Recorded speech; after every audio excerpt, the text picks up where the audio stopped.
Today, two decent blocks. Show me which one of you is going to be a gentleman. Show me.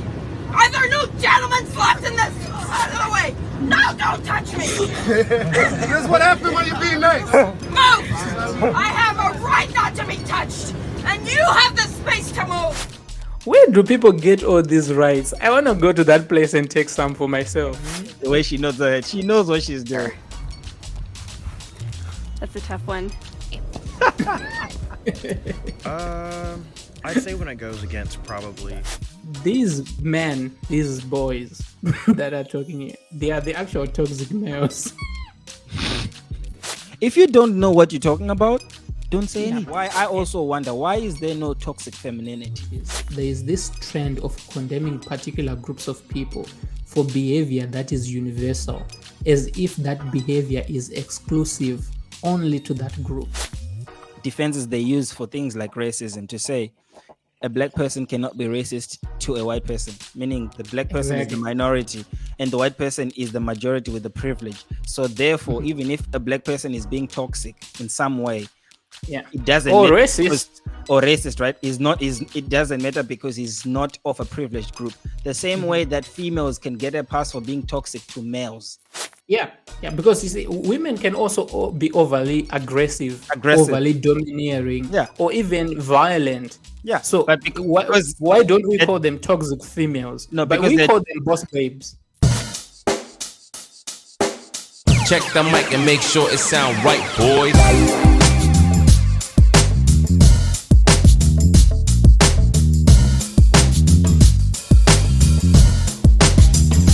I'm Emma Michelle with Campus Reform. This week, Gillette released an ad taking on the subject of toxic masculinity. What exactly does that mean? Well, we are here at Georgetown University today asking students what they think about the issue. Do you think that toxic masculinity is a problem that we need to address in society? In society, I'd say it definitely is something we should address. It's definitely an issue that most of us face in some way or another. I'm actually a women and gender studies minor, so we talk a lot about toxic masculinity in some of my classes. Okay. I definitely think it is an an issue Hold on a at second. large. I've absolutely heard of toxic Hold on. So the question is, do you think toxic masculinity is a problem in our society? Right? And they are saying, yes, it is. And some of them are saying that, yeah, they definitely face it in one way or the other. That girl, she is saying that actually, I studied this stuff. Yep. But that is a very insightful thing about just how most of these conversations are had in general, like the call for expertise. Our society's obsession with expertise will be the death of us. People who are indeed experts are only experts within a narrow subject. And in most cases, those are experts in hard sciences. They usually demonstrate their expertise rather than voice it out. You won't hear a structural engineer, for example, saying, I will build a very strong building and be interviewed about it on TV or on radio. They just sign contracts and get to work, and their actual work speaks for themselves. So it's testable, it's demonstrable. But when it comes to these social sciences and these humanities, soft sciences as they call them, where those who read particular subjects and formulate theories, they regard those theories to some extent almost as if they are scripture, and they start telling everyone else or teach everyone else to conform to those standards that cannot be proven or tested for that matter. So in this case, she is saying, I studied this so that you guys know while having this conversation that you are talking to an expert whose words should be well regarded. The road to hell is paved by Ivy League degrees, as Thomas Sowell says. So it's in these college courses that professors are indoctrinating students with untested theories. Number one, that cannot be tested. So that means they cannot be easily refuted. And they add no real value to the people who are being taught, first of all, besides society. Yeah, besides just, nurturing bitter resentments and being a supply to a war against reality. Masculinity, and I do think it's an issue. I think it's a huge issue that should be addressed. It's a real problem, especially for high school girls, as they start to try and like break into the workforce, and there's people just kind of like breaking them down, saying that like it's not good enough because it's usually males. Focusing on it would be worthwhile here for sure. I think we need more ads like this because it brings attention to this very serious topic. Or the Gillette ad. Become more sensitive to it nowadays. I wonder what they define as toxic masculinity. I would be interested to hear their definitions of what they mean when they say toxic masculinity. Well, I can tell you right now, right off the bat, it's going to be difficult to define because it's not specific. Okay, let's hear them out. How would you define toxic masculinity as a term in your own words? Toxic masculinity, I would define as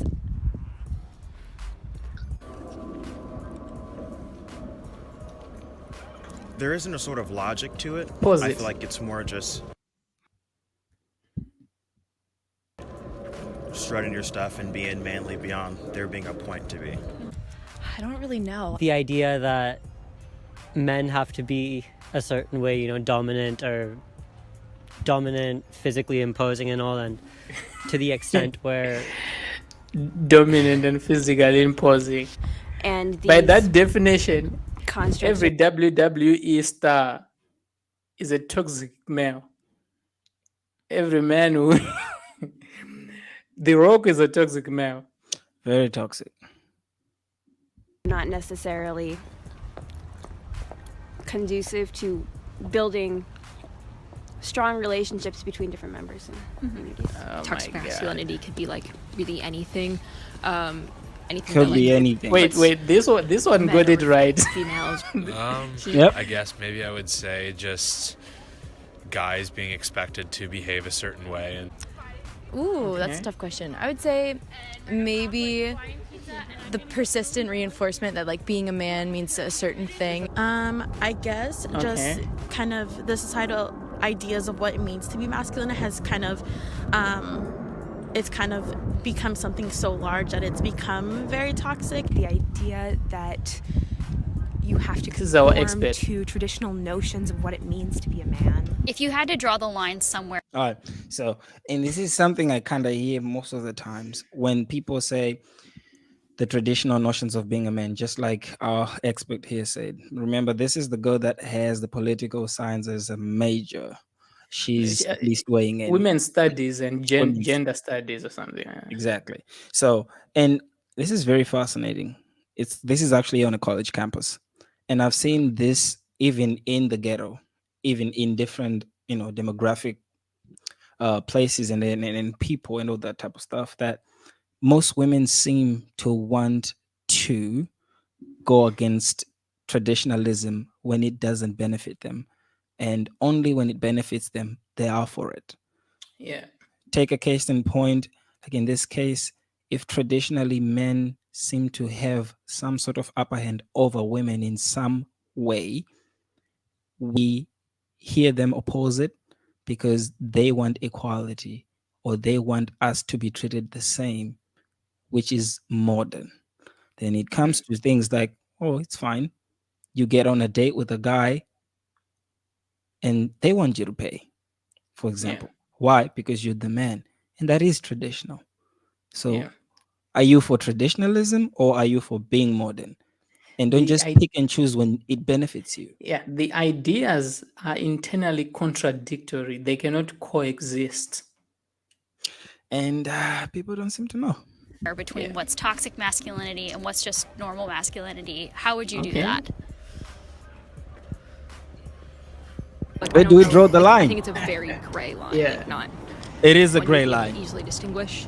Wow, that's a hard question. If someone is, our expert feels like they can't cry or feels like they can't be open and emotional. Where do you think the line is drawn between toxic masculinity? She is saying that if you feel like you can't cry, you are being a toxic male. Mm-hmm. But in that case, toxic to who? To yourself? Yeah, well, isn't that just being emotionally stunted? well, yeah. Is it? There's already words for the things that they're trying. Adding more words to things we already have words for in the society does not add value to us, and it just Yeah. creates confusion. And then also, the practicality of what this concept actually stands for, as you can tell from them, is obviously difficult. How do Mhm. you go about identifying toxic masculinity? No one can define it for first. No one can even draw where the line is because it's very gray. So And why are yet, we spending our time doing this? they seem to be all agreeing that it's a problem that needs to be solved. And you can't even define the actual problem, The actual and you problem. think it exists.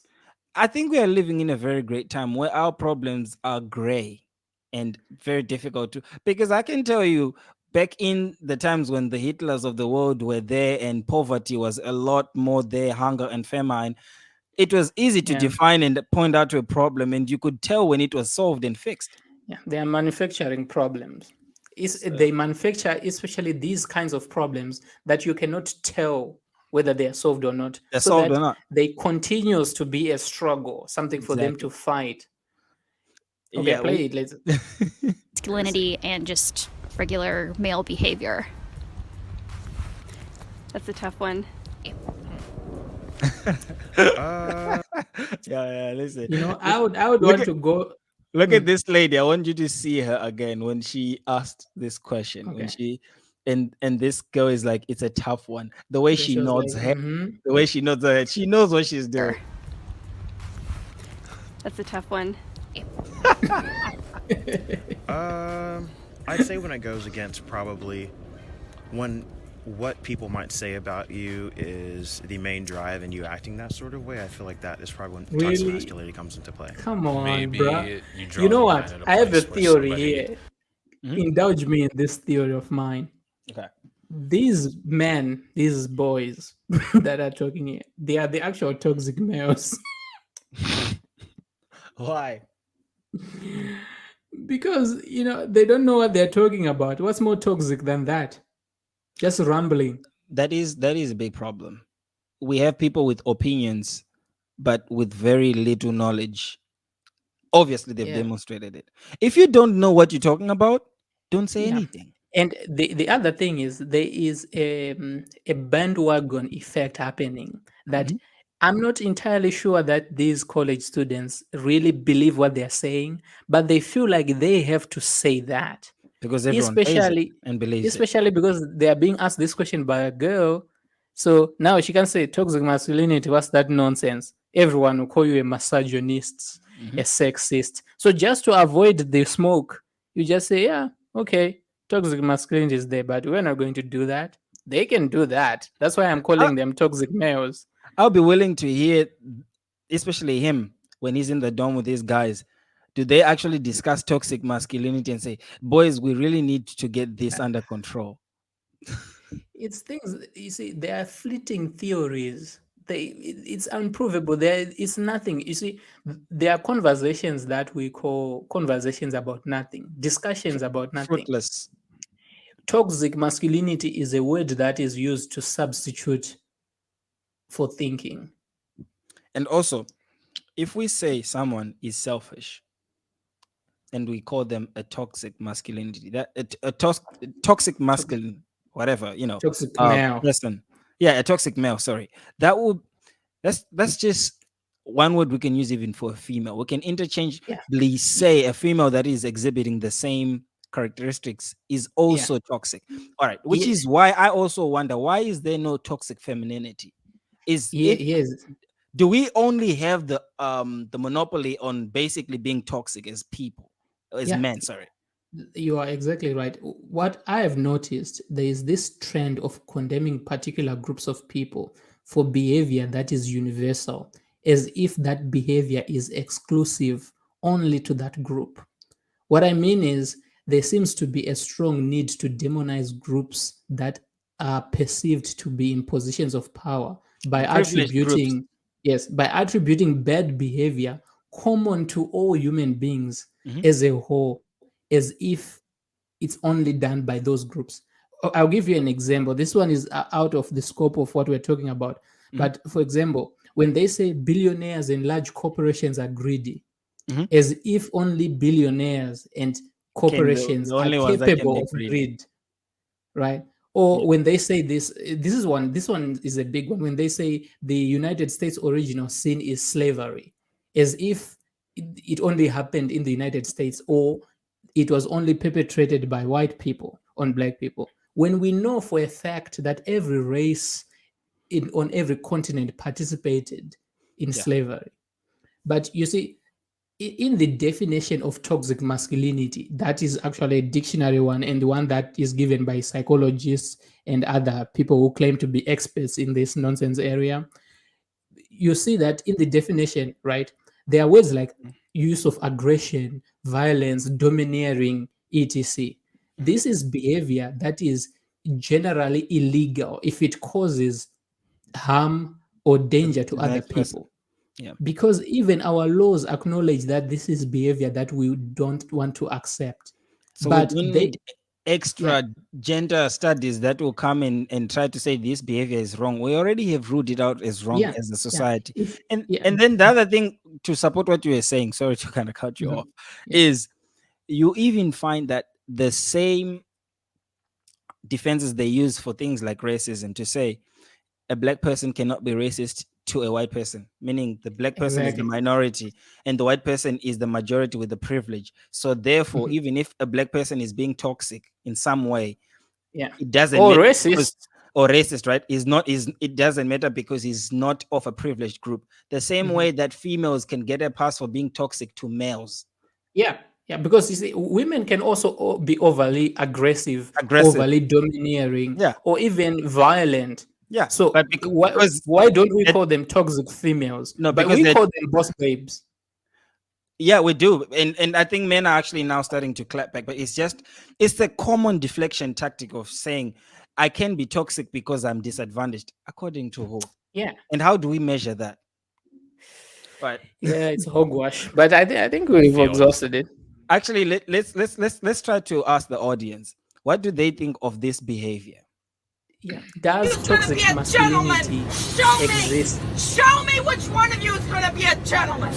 Show me. Are there no gentlemen left in this? Are there no ladies left in this world? They're kids. Move out of the way. No, don't touch me. Here's what happened when you're being nice. Move. I have a right not to be touched, and you have the space to move. Get out of the way. Did you hear what she said? I have a right not to be touched. Where do people get all these rights? I want to go to that place and take some for myself. It seems as if every now and then people are making up rights. Anyway, she's Which right. Which one are you going to be a gentleman? Which one are you going to be a gentleman? Which one? Which one? You have the space to move by.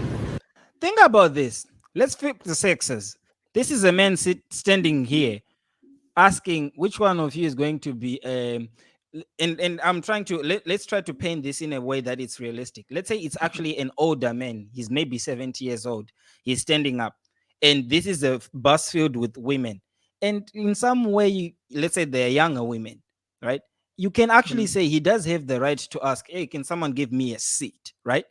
But if he was an older man, exactly, he's an older man. But if he was to use this tone, what would people say about him? Yeah, you know what?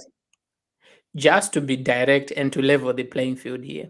If it was a man standing there and starting to say, are there no ladies in this place? Huh? Yeah. Why do you have short hair like this? Why are your nails not painted? What kind of clothes are you wearing? Why are you not wearing a dress? If he was going to be saying that, people would just look at him as if he's crazy. But we have created a society, by we, you know who I'm talking about, where this kind of behavior is acceptable. Like, she feels so entitled that men that she doesn't know, she is not in any social contract with them, she feels that she has to be treated a certain way. And the chivalry that she's asking for, those are traditional male roles. And okay, we take care of our women. And if it was traditional, if this was in a traditional sense and you speak like this, she would have been slapped a long time ago. This traditionalism that she wants is not really what she wants. In some cultures, you will be killed for talking to men like this. That's, you see what I was saying about the selective traditionalism. Be chivalrous to me, give me your seat, but I can address you in the modern woman kind of way, because this is only modern. Before, they would have dealt with her in some way. But yeah, that's the dichotomy that we've seen out here. I don't know. I don't want to keep playing this video, but what do you guys think? Because if we can't define this as, what do you think this is? What she's doing? Can we just call it toxic femininity, or she's Can we just say she's crazy? Because they will say, "Oh, she's crazy." Never toxic femininity. Yeah. Well, I don't know. There's nothing feminine about this anyway. Yeah. Well, I guess you're trying to define it as, where is it coming from, the gender, if you were to probably say that's probably where it's coming from. But yeah, is this can this qualify as toxic femininity? Can we be loose with the words, the way that most people are being loose with it? If we are agreeing that toxic masculinity exists, does toxic femininity also exist? Tell us what you think in the comments. Yep, that is the video for today. Subscribe, like, comment, engage with us, and this is the Two Decent Blog signing out.